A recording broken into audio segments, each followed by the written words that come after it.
안녕하십니까, 정양호 목사입니다. 로마서 설교주석 시리즈에 들어오신 하나님의 자녀 여러분, 진심으로 환영합니다. 본 설교주석 강해는 12개 국어로 편집되어 있습니다. 로마서 설교주석 강해를 시작하겠습니다. 로마서 설교주석 제12강, 오늘은 로마서 2장 1절로 3절을 본문 말씀으로 로마서 설교주석 제12강을 시작하겠습니다. 로마서 본문을 봉독하겠습니다. 그러므로 남을 판단하는 사람아, 누구를 막론하고 내가 핑계하지 못할 것은 남을 판단하는 것으로 내가 너를 정죄함이니 판단하는 내가 같은 일을 행함이라. 이런 일을 행하는 자에게 하나님의 심판이 진리대로 되는 줄을 우리가 아노라. 이런 일을 행하는 자를 판단하고도 같은 일을 행하는 사람아, 내가 하나님의 심판을 피할 줄로 생각하느냐. 그러므로 남을 판단하는 사람아, 누구를 막론하고 내가 핑계하지 못할 것은 남을 판단하는 것으로 내가 너를 정죄함이니 판단하는 내가 같은 일을 행함이라의 의미를 말씀드리겠습니다. 사랑하는 형제자매 여러분, 남을 판단하는 사람마다 변명할 수 없는 것은 남을 판단하는 것으로 자신을 정죄하고 있는 것이니, 이는 남을 판단하는 자신도 같은 행동을 하고 있기 때문입니다. 자기 자신도 죄를 범하면서 남을 정죄하는 잘못을 저지르는 사람이 많이 있습니다. 정의로운 사람은 남의 생각과 행동을 자기 자신의 탓으로 돌리는 반면, 불의한 사람들은 자기 생각과 행동을 남의 탓으로 돌립니다. 그러므로 정의로운 사람들은 늘 자신의 잘못을 살피고 남의 잘못은 지적하지 않고 넘어갑니다. 또한 정의로운 사람들은 남의 좋은 점만 보려고 애쓰고 자기 자신의 좋은 장점들은 아무것도 아닌 것으로 치부하며 살아갑니다. 반면에 불의한 사람들은 자기 자신 속에 있는 나쁜 것들은 모조리 숨기며 좋은 것들만 드러내고, 남의 좋은 것들은 모조리 숨기고 나쁜 점만 찾아내서 지적하며 공격하고 정죄합니다. 그런 까닭에 성경은 죄악을 범하는 비그리스도인들을 정죄한 후에 하나님을 섬기고 있는 그리스도인들도 비그리스도인들과 똑같이 동일한 범죄를 저지르고 있다는 사실을 지적하고 있습니다. 그러므로 믿는 사람들에게도 그리스도의 의가 필요하다는 사실을 증명하고 있습니다. 남을 판단하는 이 책망은 예적인 거룩함을 가시하여 사람들의 눈을 현혹시키고 마치 자신만이 하나님을 온전히 섬기는 삶을 살고 있다고 자랑하기도 합니다. 그러나 자신만이 하나님 앞에 온전히 연락되었다고 가시하는 것은 이선과 예식인 것입니다. 성경은 큰 악을 열거하면서 하나님 앞에서 의롭다고 할 수 있는 자가 아무도 없다고 경고하고 있습니다. 남을 판단하는 것으로 내가 너를 정죄한다는 의미는 너도 동일한 악을 저지르면서 그런 악을 저지르는 다른 사람을 책망하고 정죄하였으니 너는 2배로 정죄를 받아 마땅하다고 경고하고 있는 것입니다.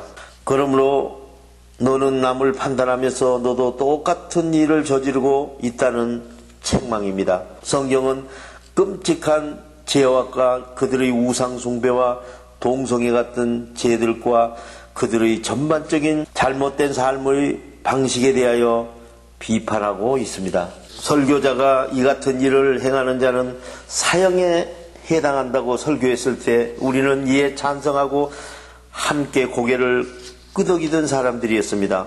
우리가 다른 사람의 죄에 대하여 판단하면서도 자신이 화를 내는 것은 당연한 것으로 여기는 자신을 발견한다면 그때마다 우리는 정말로 소스라치게 놀라야 합니다. 우리는 당연히 양심에서 죄를 반대해야 할 일이 있을 때 반대하지 않을 때가 너무도 많습니다. 종종 우리가 다른 사람 안에서 발견한 죄들이 우리 안에서도 깊이 뿌리내리고 있다는 사실에 대하여 가볍게 여겨서는 안 됩니다.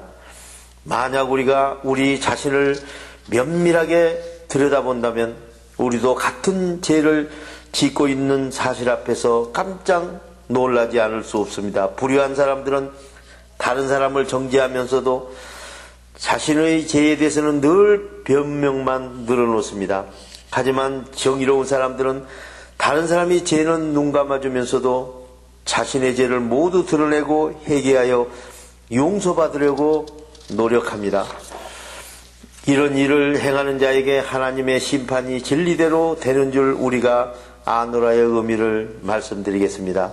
사랑하는 형제 자매 여러분, 우리는 비진리를 행하는 사람들에게 하나님의 심판이 진리를 기준으로 해서 임하는 것을 잘 알고 있습니다. 인간의 판단은 편견과 편파적인 인식에 근거하지만 하나님의 판단은 죽은 행동 가운데 살아나는 진리에 근거하여 판단하십니다. 하나님께서는 우리의 마음과 생각과 행동의 원인에 근거하여 판단하시지만 우리는 모든 일을 부분적으로만 알고 판단해버립니다. 그러나 하나님께서는 이 모든 일을 밝히 드러내실 것입니다.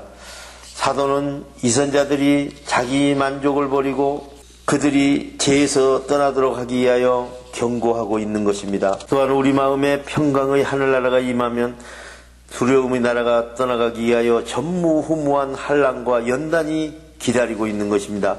우리 마음 중심에 있는 두려운 악을 평강의 선이 공격하는데 그 악은 비진리 안에 감춰 있기 때문에 사람들이 지식에 의해서 악이 증명되거나 정죄될 수 없는 것입니다. 그러나 하나님 앞에서는 두려움조차도 감춰질 수 없다는 사실은 죄인이라면 싫든 좋든 분명히 알고 있어야 합니다.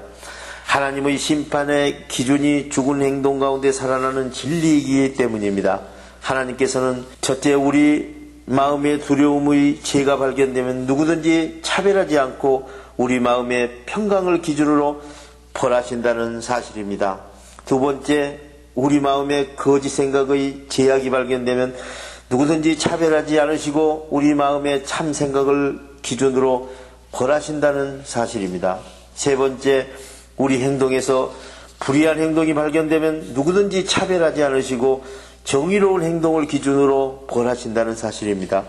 이것을 통하여 우리가 알 수 있는 것은 첫 번째와 두 번째의 마음과 생각은 비물질의 세계에 속한 것이며 세 번째 행동은 물질에 속한 것입니다. 인간이 아무리 겉으로 거룩함을 이장한다 해도 그 사람이 가지고 있는 마음 환경 속에 두려움과 평강과 거짓 생각과 참 생각과 불의한 행동과 정의로운 행동의 비물질과 물질의 은밀한 선과 악은 반드시 진리의 기준으로 해서 하나님의 심판을 받게 되어 있는 것입니다. 진리는 인성과 신성이 연합하여 정의로운 행동이 이루어지므로 하나님께서는 인간의 이장된 행동뿐만 아니라 은밀한 감정과 생각까지도 판단하십니다.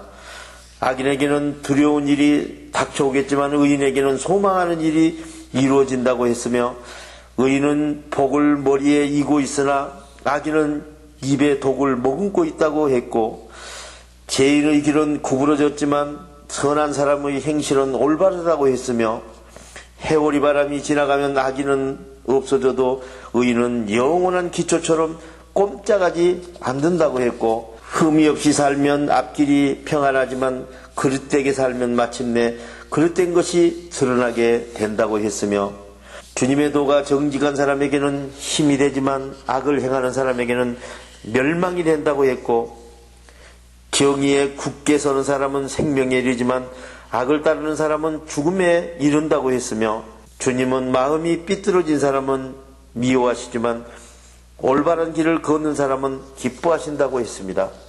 이런 일들을 행하는 자를 판단하고도 같은 일을 행하는 사람아 내가 하나님의 심판을 피할 줄로 생각하느냐의 의미를 말씀드리겠습니다. 사랑하는 형제자매 여러분, 세상의 온갖 죄악을 행하는 사람을 찾아다니며 판단하면서 자기 스스로 온갖 죄악으로 행동하는 당신은 하나님의 심판을 피할 것으로 생각하지 마십시오.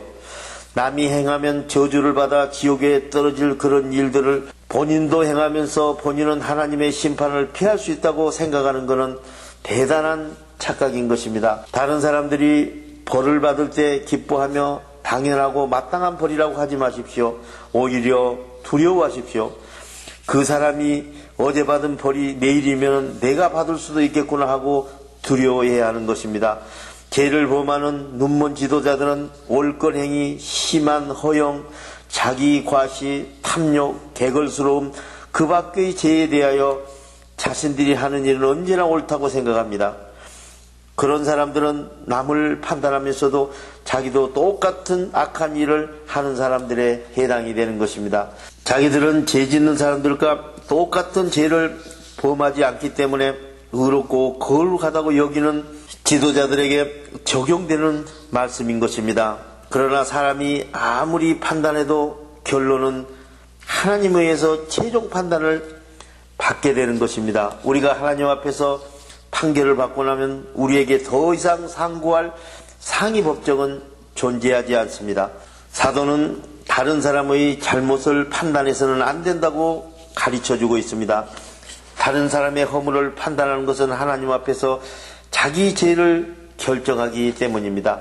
하나님께서는 하나님을 믿지 않는 사람들을 정죄하는 것 같이 하나님을 믿는 사람들도 죄에 대해서도 똑같이 정죄하실 것이라고 경고하고 있습니다. 많은 믿는 사람들은 자신은 특권으로 하나님의 나라에 들어갈 수 있도록 보장이 되어 있다고 자랑하지만 그 특권이 아무 역할도 할 수 없다는 사실입니다. 독사의 자식들아, 누가 너희를 가르쳐 임박한 진로를 피하라고 하더냐? 그러므로 회개에 합당한 열매를 맺고 속으로 아브라함이 우리 조상이라고 생각하지 말라. 내가 너희에게 이르노니 하나님이 능히 이 돌들로도 아브라함의 자손이 되게 하리라. 이미 도끼가 나무 뿌리에 놓였으니 좋은 열매를 맺지 않은 나무마다 찍혀 불에 던지리라고 경고하고 있습니다. 우리는 하나님의 의로우신 심판을 예면하거나 저항한다고 해서 심판을 피할 수 있는 것이 아닙니다. 우리는 언제 어디서나 하나님의 선고를 받아들이는 것만이 유일한 길임을 깨달아야 합니다. 하나님께서 우리에게 범죄했다고 경고하면 바로 그 죄를 인정하고 회개해야 되는 것입니다. 하나님의 책망을 인정할 때 하나님의 자비를 얻을 수 있습니다. 우리가 죄에 빠져서 길을 잃고 방황하지 않고 하나님의 판단을 받아들일 때 죄에서 구원받는 길이 열리게 될 것입니다. 우리가 하나님의 책망을 받아들이고 우리를 기다리는 하나님의 자비와 구원의 은혜를 구함으로써 하나님의 심판을 피할 수 있게 되는 것입니다. 하나님의 용서를 경험한 사람들은 타인의 잘못을 용서해주고 자신의 잘못을 인정합니다. 반면에 자신의 변명을 늘어놓고 타인의 잘못을 비난하는 사람들은 하나님의 심판을 피할 수 없게 될 것입니다. 본 설교 주석은 유튜브와 카카오 스토리와 네이버에서 정량호 목사를 치고 들어가서 보실 수 있으며 홈페이지 www.abc4.org에서도 보실 수 있습니다.